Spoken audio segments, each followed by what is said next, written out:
Hello, our Sydney Thunder fans. Welcome back to the Sydney Thunder Army podcast. Today I'm joined by a very, very special guest in Shane Bond, who used to coach our Sydney Thunder for a number of seasons, and it's a huge honour for his presence today. Welcome to the show, Shane. How are you today? Thanks, Luke. Yeah, I'm good, buddy. It's nice to join you. Yeah, coming up, have you been watching Thunder recently?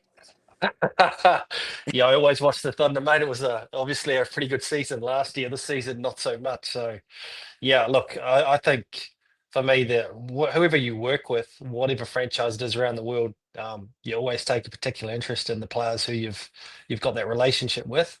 And for me, the Thunder's a pretty special relationship. Really, it was my first head coaching job in terms of franchise. I loved it. Had some great people there. So yeah, whatever those guys are doing, and whenever they're playing, I'm always paying attention. So yeah, obviously they'll be disappointed in how the season turned out, but you always have that personal interest in how they're going. Yeah, 100%. We've had a tough season. I think it's just the bowling attack's not right this season. Maybe we need to get rid of the coach. There's been a few headaches around that. Maybe Dan Christian could come in. That's just thoughts from myself. But do you think, on personal reasons, that we need a new coach? I'd never comment on another coach, mate. They're their decisions, and being a coach, you always know that you're in the gun when results don't go your way. That's just the nature of the business. Not just like a player is if they're not performing. So look, it's never. There are always decisions that are made at the end of every season. They'll be doing reviews and doing all that sort of stuff. You know TB pretty well. He's a great guy, and obviously Dan was playing when I was coaching and stuff. So look, there's great people in the organisation, and sometimes for whatever reason, stuff just doesn't pan out how you want it to. So look, yeah, as I said, I wouldn't comment on whether I think there should be a coaching change or not. But usually, when results don't go your way and you end up near the foot of the table, something generally happens. Yeah, well, maybe you could come back. Yeah, I mean, I love my time in the Thunder and would love to come back to the Big Bash at some point in time. So look, depending on what happens there, we'll see what happens. Yeah, so starting off with the first question, what was it like coming to Western Sydney to coach our beloved Sydney Thunder? Yeah, it was awesome. I think for me, as I said, it was my first French head coaching experience in franchise cricket, and I love Sydney anyway. I had some family over in Western Sydney. I live in Penrith, so I'd been to that part of the world a little bit. So and Sydney's a great town. So I think just coming in and being able to put your own stamp on things after being an assistant coach for a long time was cool. And then it was as working with firstly Lee Jamon and then Chris Bolloway about building a roster that we thought could get to the finals and try and win a championship. Um, Yeah, so yeah, we're a little bit light on the ground in the first season. But I thought, especially Lee and Chris did a great job over the years after that. We worked really well and put together a really good team and had a couple of really good seasons. And we're probably disappointed that we didn't make a final and challenge for the title because we thought we had the roster to do it. So yeah, it was awesome. Great support. Yeah, liked going out to Homebush and training and doing things there, and we stayed in the middle of Sydney. So yeah, I couldn't fault the experience. It was fantastic. yeah. We going back on that squad. I can't believe what squad we had. We had like Shane Watson, Cal Ferguson, Greeny, who's obviously a legend of the club now, and much more like Fawad Ahmed. I think.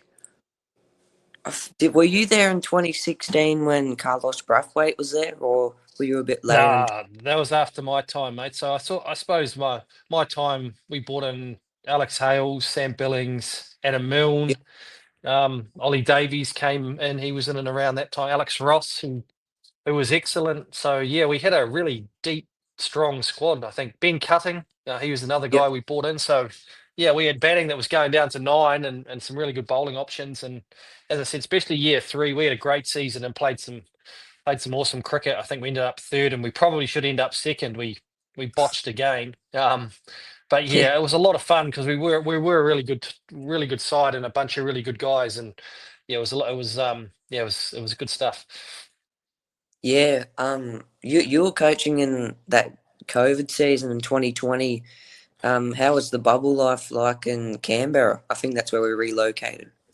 Yeah, it was challenging. I think my experience, I mean, I did an IPL beforehand. The IPL had shifted to September, so I'd done 14 weeks in the bubble in the IPL, had a week at home, had to do another 14 in Australia because of the quarantining coming in and going out, and then had 2 weeks at home and went back to another IPL.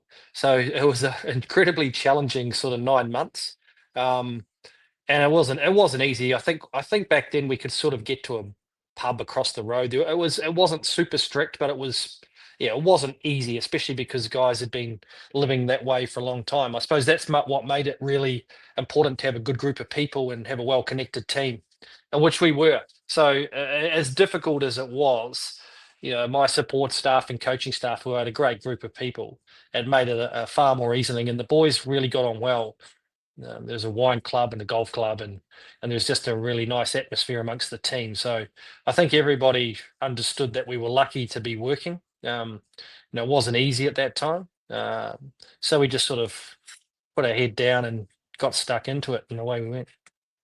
Yep, we in Big Bash 10. I believe we had one of the best teams in the comp at the time.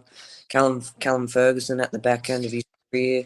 Chris Green was playing some pretty good cricket, so I had high hopes that season that we would win the comp, but it didn't pan out the way we liked. But yeah, we showed some class that season. Yeah, the thing was, I mean, I'd done 3 seasons as an assistant in Brisbane. So when I came in, it was like 8 games, the Big Bash, and then it went to 10, and then 14 was over my 3 years, which Yep. are long seasons. IPL's 14 games and is a long season. I think probably we benefited from it. Like, we had a reasonably inexperienced team. Like Dan Sams, we brought Dan back from Sydney Sixers. Guys like Matt Gilks, this Ollie. And Jason Sanger came in. There was chance to give some reasonably young guys some good experience quite quickly, because we were playing 14 games, and you didn't feel like, in terms of selection, you could give them a little bit of time. And even if someone got injured or lost a bit of form, they could still come in and play 7, 8, 9 games in a season. I think we were a team that really benefited from that. In hindsight, it was probably too long. It was a 2-month season, so I certainly felt like it was, geez, I'm away for a long time. So I think 10 now is a real sweet spot, and the length of the tournament is just about right. But I certainly think if you look at guys like Chris Green, Dan Sams, who went on and played for Australia, I think they really benefited from those long seasons. So yeah, that was the fun part for me, is just being able to see guys for a long period of time and work with them. And it was, as I said, I think they really benefited from it. Yeah, so looking back on your coaching career now at our Sydney Thunder, what was your favourite part and what moment would you like to relive and why? Well, the favorite part was just getting to know the guys. I think that was the best part. I said, like, even guys like Aussie came back and was with us for a couple of years, and I really Oh, enjoyed Uz because yeah, he would just tell me what he thought, which he does, which I really enjoyed. And so we, as I said, we had some really good leadership in that team, working with Ferg. Ferg was terrific. Watto, some guys who I'd played actually at or against at international level, got to know more on a personal level. What was my favourite moment in the whole lot? Couple stand out, like Callum got 100 in Perth, where I think we were yep. chasing 200 in lots, and he banged 100, and Gilksy on a debut dropped a Sean Marsh on none, and he got 80, and then he went out and whacked 50. So that was a awesome day in the front of a big crowd. So that was pretty cool. Yep. And then I think Alex Hale scoring 100 at Adelaide. We put in a sort of a Oh, yeah. complete performance there. I remember him Yep. walking off the field after scoring 110 or something off 50 balls, and walked into the dugout and said, "Oh, it's a bit too paced and doing a bit," and everybody sort of sort of cracked up. He was taking the mickey a bit, but yeah, he was.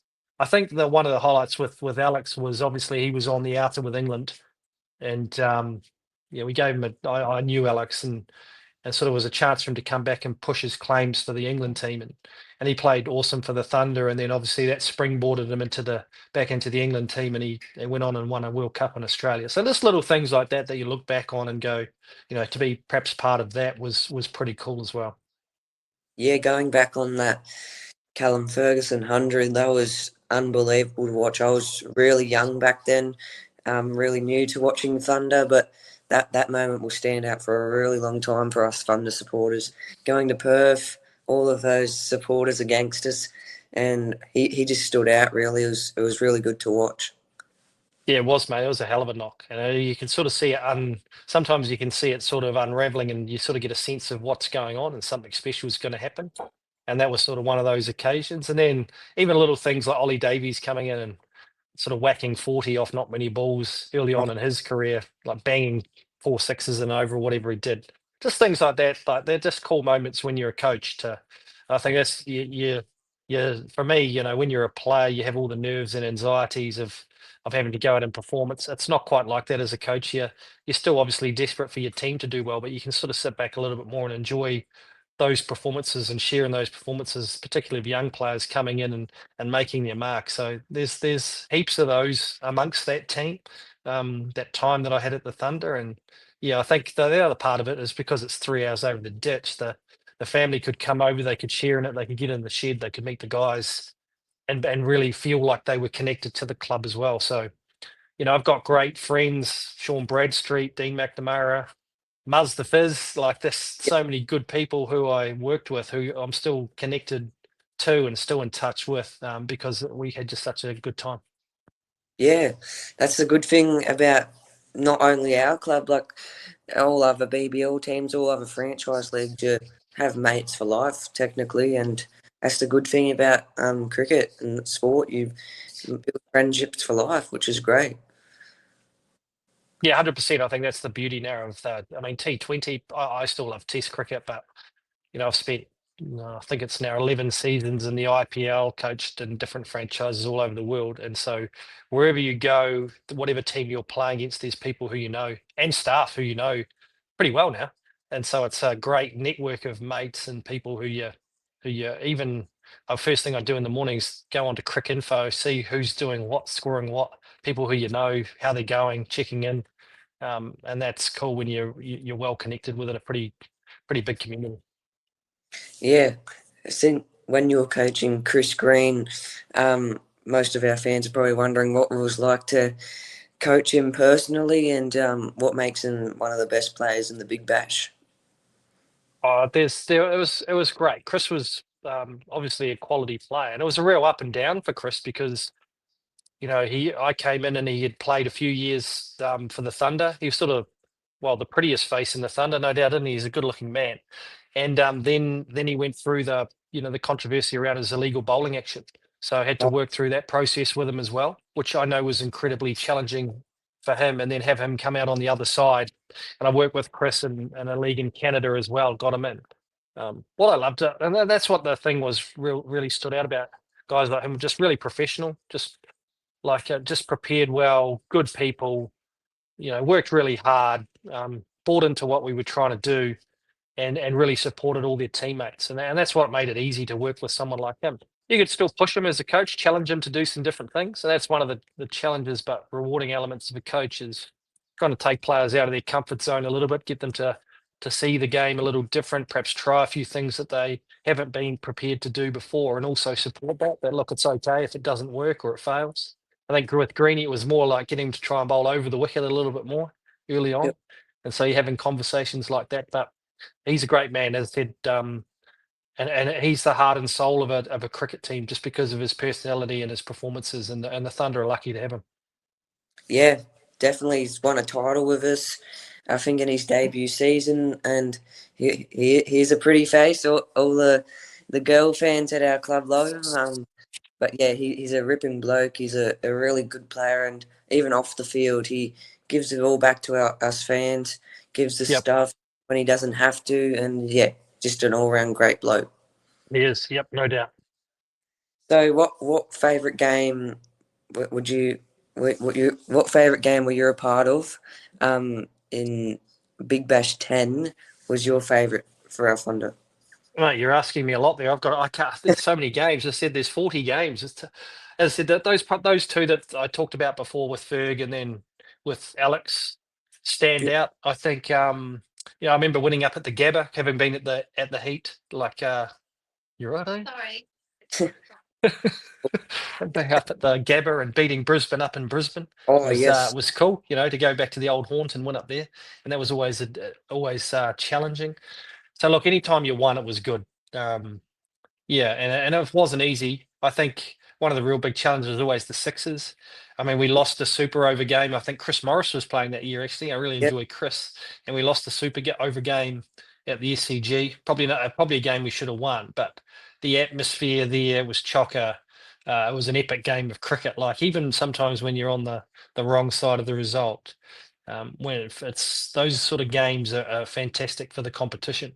And I remember being obviously the Sydney Derby. I always take a special interest in because they're an excellent side. The Sixers they always have been, and Chippy does a great job there, and they're always really tough to beat. And we fancy taking them on all the time, and they generally had a little bit of wood on us. But yeah, those sort of games were cool to be part of, just because of the atmosphere and the rivalry, and it was mates versus mates sort of stuff. It was that game really stood out, and I remember like not only my wife and kids, but my wider family and a few friends came over for that game, and they just loved it. Thought it was just epic. Yeah, Sydney Smash. Geez, we still technically can't beat them. Like it's Yeah. I think we beat them last year in the finals, which was amazing to witness at the SCG. But since then, I think it's just the team that we have compared to them. They've got so much experience. They seem to be getting the right players on the right side of the board, and we're just struggling to get that team that can win those big games against that club. Yeah, I think they're a team that, yeah, as you said, the experience one was a big one, and that was part of, I just remember coming into the team was trying to build experience and get experienced players in and around, because in those big moments it makes a difference. And they're just a team who knew how to win because they'd won it a few times, and always seemed to be really calm and composed when the pressure was on. So and that's all you can ask of a cricket team, right? Is they prepare well, and then when it comes to the game, you're not going to win all the games, but you're really tough to beat. And that's what we wanted to be. We wanted to be a team that played consistent cricket, and you had to play well to beat us, which I think we ended up actually being. But yeah, they were certainly there, and that's why Perth and the Sydney Sixers stand out as the two best teams, because they've been like that for a long time now. So you coached us in BBL 07, or did you start in BBL 08?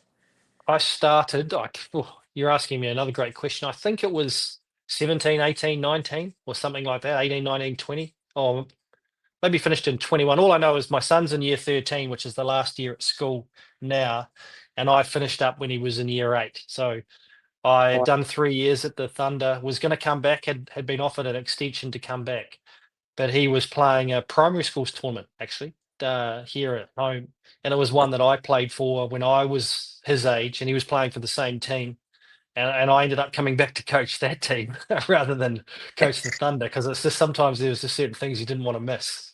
So it was a real shame, because I thought we'd built something really good and would love to have kicked on, but it was just a matter of, look, just prioritise my lad over the club.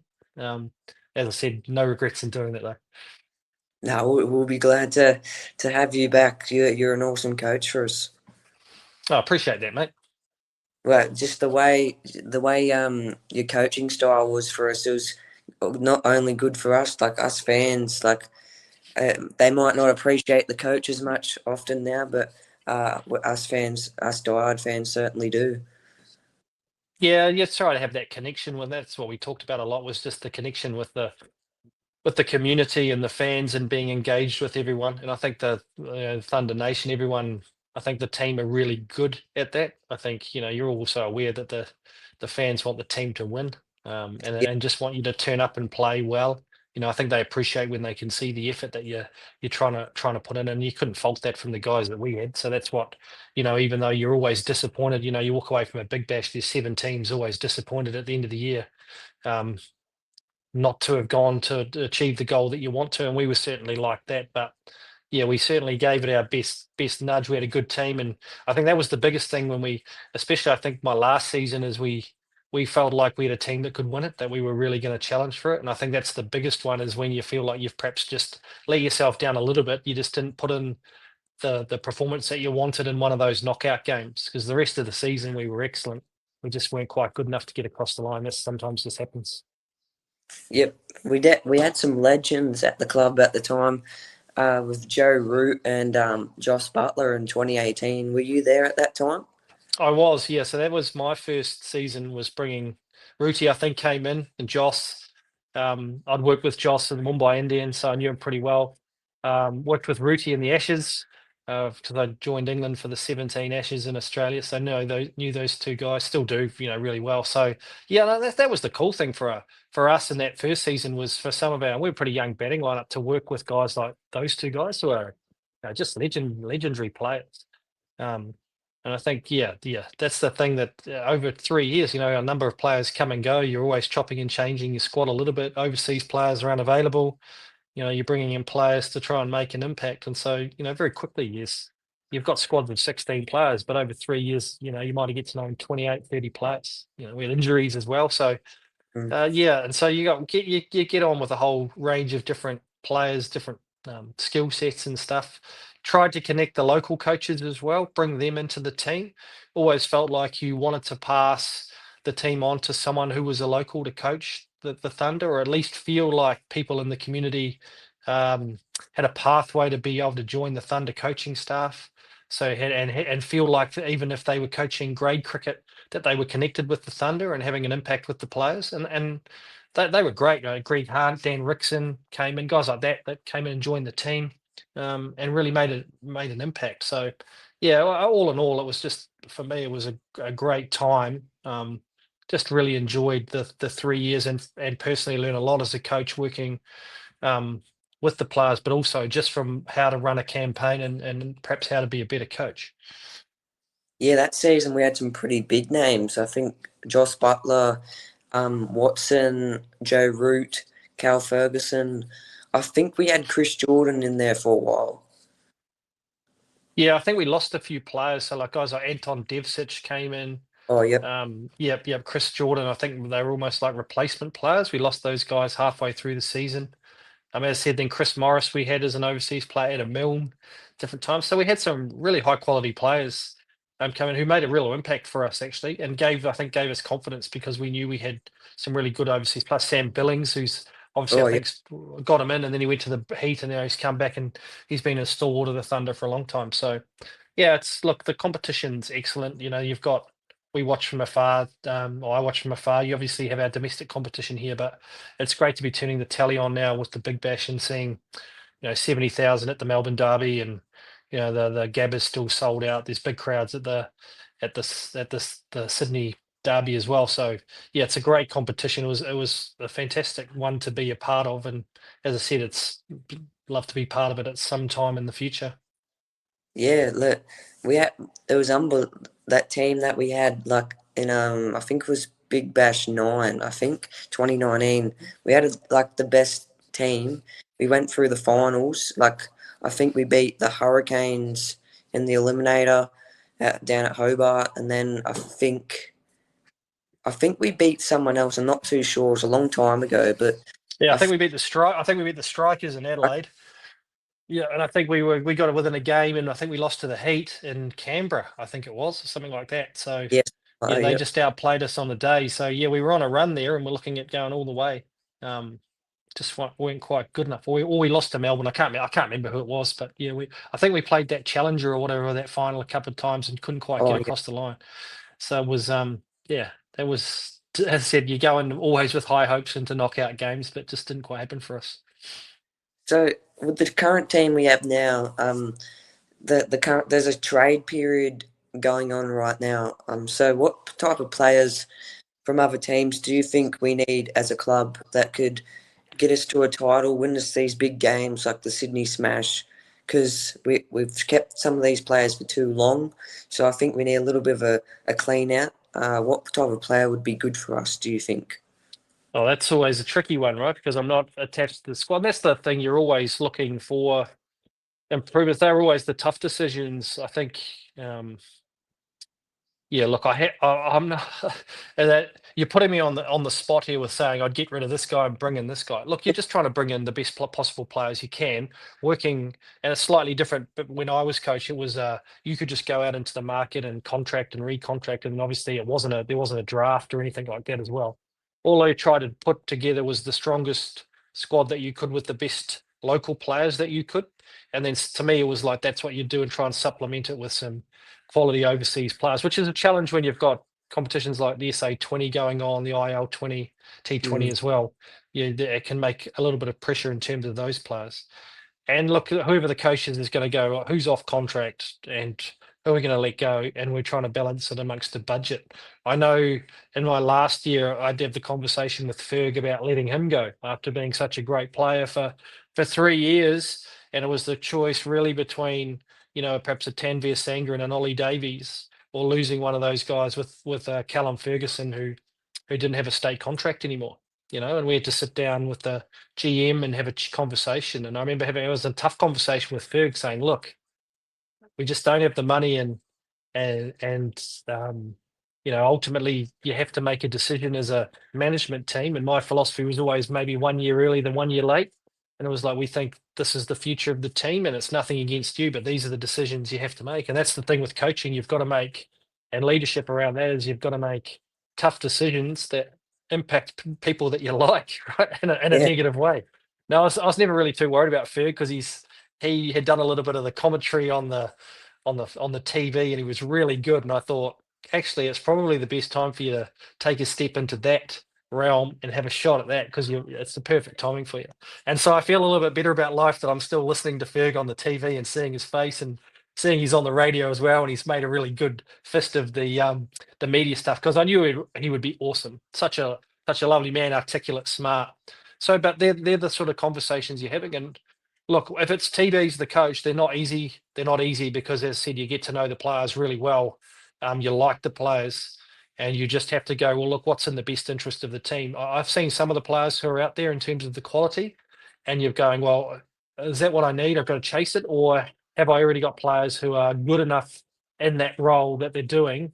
And so there's no point overspending and going for that. So I think when I looked at the team that the Thunder played this year, it looked like perhaps they had like a lot of guys who could open the batting. mm, And then he's trying to squeeze teams. It's just trying to find people to do specific roles within themes. So everyone loves to bat at the top of the order. It's the easiest place to bat. Not so easy in the middle, but yeah, they're the conversations that the GM that'll be having is we didn't have a great year. Like they probably didn't bowl as well as what they wanted. How are we going to keep and obviously Davey played brilliantly. Geez, is yeah, fantastic. So you've got the core of a pretty good team. What are the tweaks we can make? And look, mate, sometimes guys just play poorly for a year. It just doesn't click. They don't play very well. Doesn't make them bad players. And you've just got to look into the data a little bit and go, look, is this bit of an anomaly? Guys just had a crappy season, or is he regressing a little bit and it's time to let them go? So there's heaps that goes into it, and I'm sure that the powers that be will be doing it. yeah. It'd be hard to let go a player like Chris Green, Nathan McAndrew have been with our club for numerous occasions, and that the heart and soul of our club. Like, I get how hard it would be for a coach. Like, people don't know how hard it would be making these difficult decisions. But I think our bowling attack was a bit inexperienced this season. I think we had too many spinners, because Angie in the season before this season was spin friendly. It was turning probably 3 degrees. It was spinning around corners, and yeah, we had Tom Andrews, Tanvir Sangha, Chris Green. We had so much talent last season, and then coming into this year, I think the curators changed the pitch. It just looked a bit different this year, more flatter, more batter friendly, and that's why Warner was scoring tons. And yeah, Chris Green, he didn't have the best season. Tanvir Sangha only got a wicket or two. So those little things, and we only gave Tom Andrews maybe 2 or 3 games, and he was the final superstar for us last year. So I think some of those decisions were going on the pitch conditions. So yeah, who knows what will happen next year? But I think we should take that pitch back to spin friendly, because we've got so many options, because we try to get Ravichandra and Ashwin as well, but he unfortunately pulled up from injury. So we've got a lot of options again for next season. But yeah, would you keep the pitch the same, or would you change it because of the spin options in our squad? Look, I think I like playing on a good wicket. I think what you got to do is just back your teams better than other teams. I think it's never easy for your batters if you're playing on a wicket that's difficult. And in my time at the showgrounds, the wicket was difficult sometimes. And as I said, you can only prepare when you build a squad around your home conditions. So if they then change, it makes it really tough, which they did. And look, even within a season at Showgrounds, you'd have wickets that would turn and stuff, and then you'd get a wicket that would look almost damp, but it would play beautifully. And that was my experience at Showgrounds. Is you may get one good wicket a year, and the rest of the time it was hard work. And the boys would then enjoy going to Canberra, which was generally a bit of a belter, like was a good cricket wicket. And that's what we talked about as a team was we just want to have a really good cricket side and just back ourselves to outplay other teams. I think I watched, as I said, I watched a number of the Thunder games. I just don't think they bowled very well. I think that's probably what it came down to rather than the conditions. I think the conditions were same for both teams. I think, when you look at guys like Tanvir, Shadab, Greeny, Macca, Samsey, Reese Topley, there's a lot of experience in that bowling lineup. Yeah, Played the Big Bash a long time, international bowlers, and I think you would expect them to have bowled better than what. And I think if you sat them down, and had a conversation, they'd probably tell you that they didn't bowl to the level that they perhaps should have or could have. And yeah, so that's why I said that's what you've got to assess is okay. So what were we trying to do? We just didn't get it right. So that doesn't mean those guys are bad players. It's just you're always like an individual player as a coach and a staff and a squad. You're just trying to make improvements to be better every year.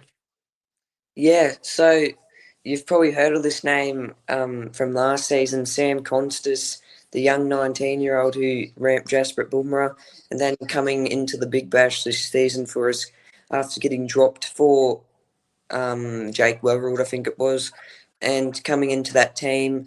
What do you think's going on in his head before playing a game in a professional competition like the Big Bash after being dropped from the Test team? Do you think after being dropped that kind of hurt Sam Constas's mental side of the game and he's also form as well? Oh, I'd be speculating. I don't think anyone likes being dropped, any player. I think that it's always a dent to the ego. Doesn't matter who you are. That's even if you're left out of the 11. No player likes to be not playing. So, but Yeah, that's the reality of the job, right? You are in and out of teams. You are going to get dropped if you're not performing. Selections out of your hands as much as it hurts. So your job is to turn up and still perform. And Sam's young, like he's obviously clearly a talented player, and a lot of the stuff he's still learning anyway. Sometimes with talented youngsters, they've always been selected, they've always been in the team, and the first time you are dropped or left out or you fail, it can be tough. And so you expect that you expect things to be challenging, work through it. I think he's a good enough player that he's going to come back and be fantastic, but. Look, it's just that, and that's all the things that, as a coach, too, are out of your hands sometimes. You're dealing with that sort of stuff when people walk into your squad, which can then obviously impact your team. So, look, yeah, now that's just the way it goes. Everyone's dealing with their own stuff. Every player, there's always stuff in your yeah, cricketing life, your own sort of form. There's stuff going on in your personal life that you're dealing with, and it's the ability to sort of deal with all that and still go out and play well. And ultimately, if you finish like this year, you finish bottom of the table, then it's probably a reflection of your performances. You just haven't performed up to par. And if you make sort of the playoffs, you've had a pretty good season, but you just recognise that you weren't quite good enough to get over the hump to win it. And that's just sport. So that's the yeah, thing that the Thunder will look at this year. Is it was a poor season by their own standards. They just didn't play to the ability, the level that they wanted to. And so, what are you going to do next season to make sure that doesn't happen again? yeah. So if Sam Constas, say if you were the coach right now for us, what would you say to Sam Constas at the end of the season and how to make him feel more better in coming into the next season? Depends on whether he's going to come back or not, doesn't it? Depends on whether he's contracted or not. You look, that's what they'll do. They'll look at all you sit down, you look at all your stats, and you just go. And the other thing, the part of a franchise league too, is Sam will go back into the New South Wales system. He'll be working with coaches from the Thunder probably within that system as well. And there'll be a wider plan for him with Australia cricket, so he doesn't just sit in isolation with the Thunder. This is what we need you to do. There'll be a much broader plan for Sam. And look, Sam will be disappointed with his own form, and the thing for any player is going, okay, well, reflect on what my seasons look like and why it is that my season went the way it was, and where do I ultimately want to get to, and then how am I going to improve that performance and use the coaches from either the Thunder, New South Wales, Australia in order to do that. So it'll be a wide-ranging conversation going on with him. As I said, he's young. You're not expecting young guys to come in and set the world on fire and be super consistent and play like legends that just often doesn't happen. So you've got to expect a little bit of inconsistency while he works it all out. And I think that's the thing. Is the question would be how do we get how are we going to get consistent performances from you as quickly as we can, that's going to put your names back in the light to be a starter for the Thunder and then force your way back into the Australian team. You have to remember T20 is a different game than a test game too. So Yeah. they're very different and different things are required. So there's a lot going on for any player when you're playing across different formats. Yeah, it would be difficult for players coming off Sheffield Shield for the likes of Ryan Hadley. So Ryan Hadley, he's a New South Wales bowler. I'm sure you've seen him play a few games for us last season. Ripping bloke. He came to, I think he played against the Stars in Canberra as his debut match. I think we had a really difficult game of the bat after beating the Heat by 30 plus runs, I think, then coming back to Monaco after Christmas. And yeah, we just didn't bat really well. So Ryan Hadley had to come into bowl in some difficult conditions because the Stars, of course, would smack every ball to the boundary early on because we got 120 or so runs. So yeah, he had a difficult debut. Then he came in to bowl against the Heat, and he was bowling to the likes of Khawaja, Labuschagne. So it was a bit difficult for him. But then against the Renegades, he had a good game, got 2 wickets, and then in the Sydney Smash, Warner decided to bowl him. I think it was in the power surge, and he had to bowl to bloody Steve Smith, and I remember Smith hit him straight over the grandstand. So it would be difficult for him. He was copying it from the media. I felt really bad for him because he's coming off a Shield and One Day Cup, so it'd be hard to adapt into T20 cricket early in his career. So yeah, I hope he adapts well next season for us. We've signed him on, and hopefully to see good things from him. Yeah. Ryan was in and around the Thunder when I was there actually as a young bloke. So I know Ryan, he's a good guy.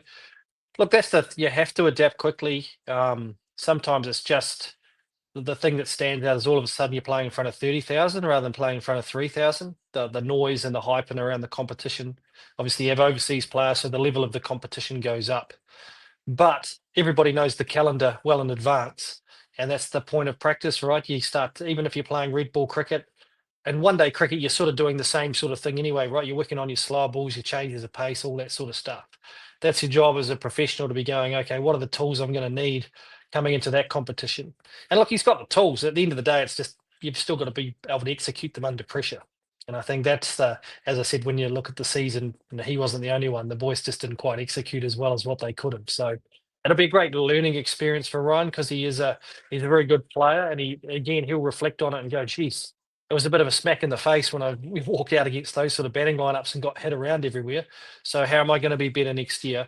And particularly, sometimes it's not just the skills; it's just your mindset. Like, what was my mindset like?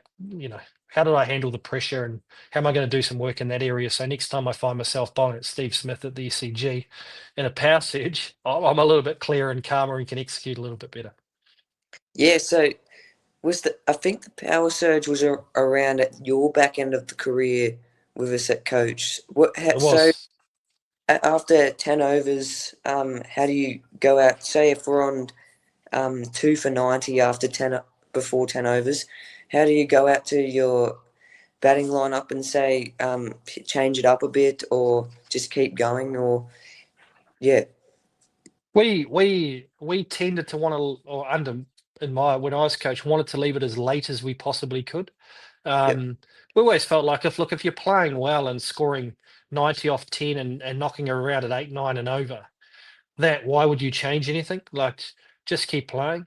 And then and you see this a lot in the Big Bash, people take it early and then all of a sudden it's like wicket, wicket, wicket, and it just stalls your momentum. So unless we felt like we were really struggling and needed to change the momentum around, where we just couldn't get our innings going, we thought, well, that's the best way to get the innings going is bring the field up and whack it. We always felt like, particularly when we were chasing, the later we could leave it, the better it was. So if we got within 25, 30 runs, if it was a tight game and everybody was up, yes, even your 6, 7, 8, 9 could come out and swing and clear the field and you could steal the game. And the opposition would be under pressure. And that's what we tended to do, was leave it as late as we possibly could. But every coach is different, right? And you have a couple of occasions you look at the power surge, because I think it's really cool where teams get 40, but more often than not, there's always the loss of a wicket. And they end up getting 20 for two, and it's sort of like, well, you could have got that just not taking it. But actually, 20 for two at the back end of the innings, it's okay. But in the middle of the innings, that can really hurt you. So yeah, that was our philosophy around it when us coach was just leave it as late as we can. Just almost, it was almost a bit of a distraction. Is just go about your way. And the one game that we actually screwed up that cost us probably the difference between second and third was a game against Adelaide where we had to win the game. A bonus point might have got us into the top two. The surge was taken. The boys went too hard, and we collapsed and ended up losing the game. And that Oh, was the thing, is it affected the whole mindset where we were cruising along. And that's the thing that stood out for me was, your whole mindset changes when you've got the game in control. When you're trying to all of a sudden, rather than be happy with getting 10 and over and leaving it late, is all of a sudden in the middle of the innings, you feel like you've got to get 20 and over. Your risk goes up too much and you get in trouble. So yeah, that's probably, I enjoyed the surge, and that's probably where what we tried to do in Coach. yeah, like this season in the power surge, one of our best batters was Sam Billings. Like, it didn't shock us, all Thunder fans. Like, he absolutely teed off at the right time. Like, I think against the Sixers, NG, our home ground, were well out of the game, and we still got smashed. But Sam Billings just had that mindset just to tee off early and really put a smile on all of us fans, just showing that not give up attitude. And what a player he is. Like, he's such good for our team. And I went to a training day at the back of Angie Stadium. He's such good to the fans. He's got time for everyone. But other than that, he's such a good player for us, and I reckon we should sign him for a long time. I think, yeah, Sam, if you look at his record too, tactically excellent. Like definitely the grumpy keeper behind the stumps, isn't he? Because you can tell when he's annoyed. But you also know that he's been in charge of it's now MI London, the Oval Invincibles, for 3 years in a row when they won it. And his leadership and hard-nosed attitude's a big part of that. You want those guys who are professional, set standards, demand a lot of your teammates and stuff. And he certainly does that. He's been a quality performer for a long time. So yeah, that's the sort of those sort of characters you talk about. You build teams around, and he's certainly one of those. Yeah, I've got to wrap it up shortly, Luke. I've got places to be, so if you can wrap it up, that would be awesome, Yep. mate. Thank you for coming on, Shane. I've got a few of us Thunder fans I'd like to thank you coming on. Patrick Gillespie is one of my good Thunder mates. He's a huge fan of our team, and also you. He said he loved you coaching for us. It was an unbelievable experience, he said, and he thanks you a lot. And so do we. We thank you for coming on this podcast. It's honestly an honour getting a Thunder legend coach coming on and speaking about the past. It's good to come back to those stories, memories, and yeah, we really appreciate it. So thank you, mate. No, thanks, Luke. Thanks to as I said, I always wish the Thunder all the very best, and hi to the fans, and yeah, thanks for the support when I was there. It was fantastic. Yep, thank you. All the Awesome. best. Thanks, Ledge. Hope to see you back in life. Yeah. Thanks, mate. Cheers. Thank Thanks, Luke. Good on you, buddy. Thank you. Bye, mate. Bye. See ya.